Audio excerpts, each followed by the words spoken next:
किसी गांव के एक छोटे से घर में एक बूढ़ी औरत रहती थी। उस घर में सिर्फ एक छोटा सा कमरा था और घर के बाहर एक खुला आंगन था।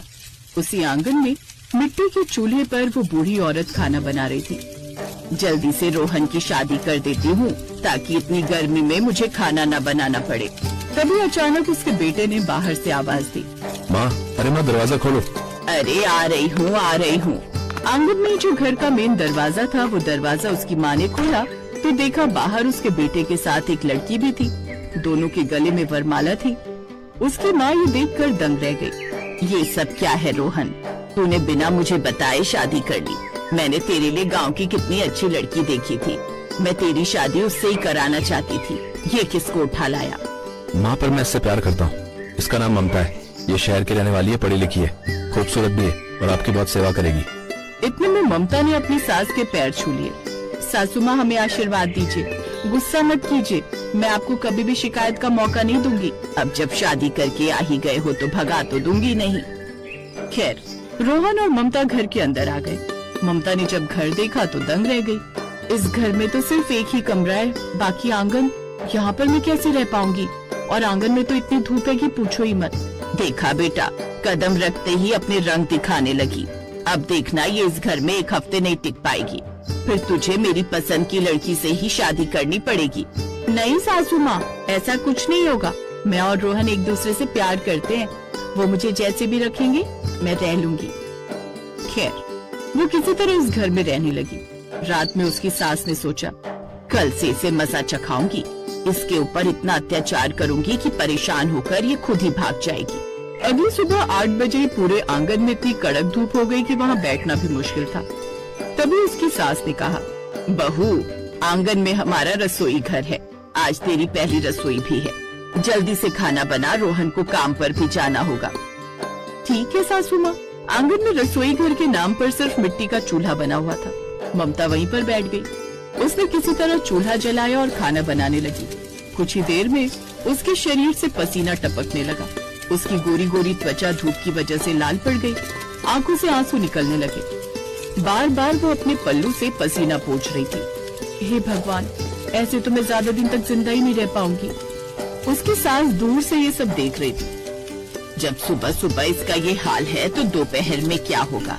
मुझे पक्का यकीन है कि कल तक ये खुद ही घर छोड़कर चली जाएगी। प्यार का सारा भूत भी उतर जाएगा। ममता को धूप में खाना बनाते वक्त चक्कर आ रहे थे, लेकिन फिर भी उसने हार नहीं मानी और किसी तरह खाना बनाकर तैयार कर दिया। खाना बनाकर वो जल्दी से कमरे में आई। अपने पति और सास को खाना दिया। क्या हुआ ममता, तुम्हारी आंखें और चेहरा इतना लाल क्यों है? अरे क्या बताऊं, मेरी धूप में खाना बनाने की आदत नहीं है ना, लेकिन धीरे धीरे आदत हो जाएगी। खैर, रोहन तो खाना पीना खाकर काम पर निकल गया। दोपहर में आंगन में और भी कड़ाके की धूप आ गई। सूरज बिल्कुल सर पर था। उसकी सास कमरे में बैठी थी। उसने ममता को भी कमरे में आराम करते हुए देखा तो कहा, बहू, दोपहर हो गई है, मुझे तो बड़ी भूख लगी है। जल्दी से मेरे लिए मक्के की रोटी बना दो और सरसों का साग। अब ये मत कहना कि ये पंजाबी खाना है, तुझे बनाना नहीं आता। बनाना तो पड़ेगा ही। ठीक है सासू माँ, मैं अभी बना कर लाती हूँ। वो बेचारी दोपहर में आंगन में गई, चूल्हा जलाया और खाना बनाना शुरू कर दिया। दोपहर को आंगन में खाना बनाते वक्त उसकी तो हालत ही खराब हो रही थी। हे भगवान, मैं हर रोज यहाँ दोपहर में खाना कैसे बना पाऊंगी इतनी गर्मी में? लेकिन मैं हार नहीं मानूंगी। एक तो सर पर सूरज निकला हुआ था, दूसरा चूल्हे से गरम गरम आग और उसके धुएं से गर्मी दुगना हो गई थी। उसके चेहरे पर बार बार धुआं आ रहा था। उसकी आंखों से आंसू निकल रहे थे। वो ज्यादा देर तक गर्मी बर्दाश्त नहीं कर सकी और वहीं बेहोश हो गई। तभी उसकी सास वहाँ पर आ गई। ये देखो, पहले दिन ही दोपहर की गर्मी नहीं झेल पाई और बेहोश हो गई। पानी डालकर होश में लाती हूँ। उसकी सास ने ममता के चेहरे पर पानी छिड़का, तब जाकर उसे होश आया। सासू माँ, मुझे चक्कर आ रहे हैं, मैं बार बार बेहोश हो रही हूँ। ये तो बड़ी अच्छी बात है।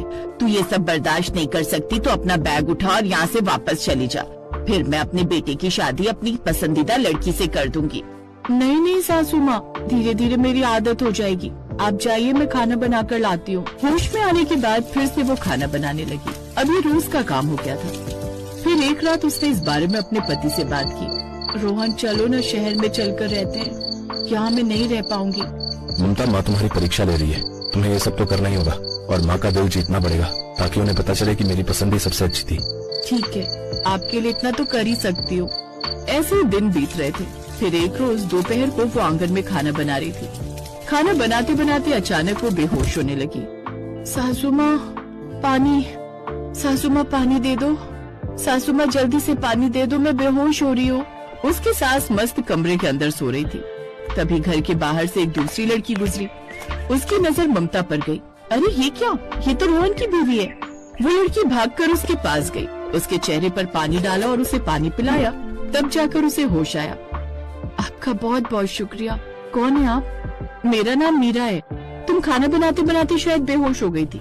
मैंने जितना सोचा था उससे ज्यादा अत्याचारी है तुम्हारी सास। इतनी गर्मी में तुम्हें खाना बनाने भेज दिया और खुद खर्राटे मारकर सो रही होंगी। पहले ये मेरी शादी अपने बेटे के साथ कराना चाहती थी। अच्छा हुआ मैं इस घर की बहू नहीं बनी। अच्छा, तो वो तुम ही हो? हाँ, वो मैं ही हूँ, पर अच्छा हुआ मेरी शादी इस घर में नहीं हुई। तो अब मैं क्या करूँ? एक दोस्त होने के नाते तुम मुझे कोई सलाह दो कि मैं अपनी सास को कैसे इम्प्रेस करूँ। तुमने मुझे अपना दोस्त बोल ही दिया है, तो अब तुम्हारी मदद तो करनी ही पड़ेगी। मैं तुम्हें एक तरीका बताती हूँ। मीरा ने ममता को कुछ बताया और चली गई। रात में जब रोहन आया तो इस बारे में उसने रोहन को भी बता दिया। हाँ, ये तरीका बिल्कुल सही है। इस बारे में मैं माँ से बात करता हूँ। सुबह रोहन ने अपनी माँ से इस बारे में बात की।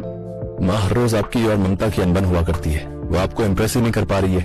तो ऐसा कीजिए, जिस लड़की को आपने मेरे लिए पसंद किया था, एक हफ्ते के लिए उसे बुला लीजिए घूमने के बहाने। फिर देखते हैं वो आपकी कितनी सेवा करती है। दूध का दूध और पानी का पानी हो जाएगा। अरे मुझे अपनी पसंद पर पूरा भरोसा है। वो तेरी शहर वाली बीवी के जितने नखरे बिल्कुल नहीं करेगी।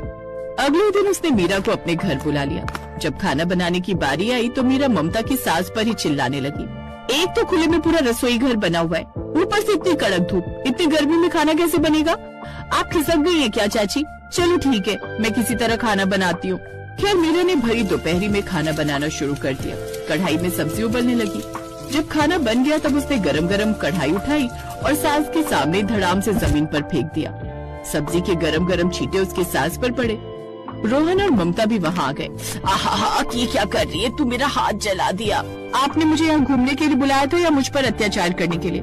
मैं यहाँ एक पल नहीं रह सकती इतनी भयंकर गर्मी में। गाँव वाले सही कहते हैं, आप एक नंबर की खड़ूस और लोगों पर अत्याचार करने वाली बुढ़िया हो। इतने सारे ताने मारकर मीरा वहाँ से भाग गई। तब जाकर उसकी सास को समझ आया, रोहन तू सही कहता था। ममता शहर की होने के बावजूद यहाँ खुले में इतनी गर्मी में दोपहर को खाना बनाती थी, और ये मीरा तो गांव की होने के बावजूद इतनी अकड़ दिखा रही थी।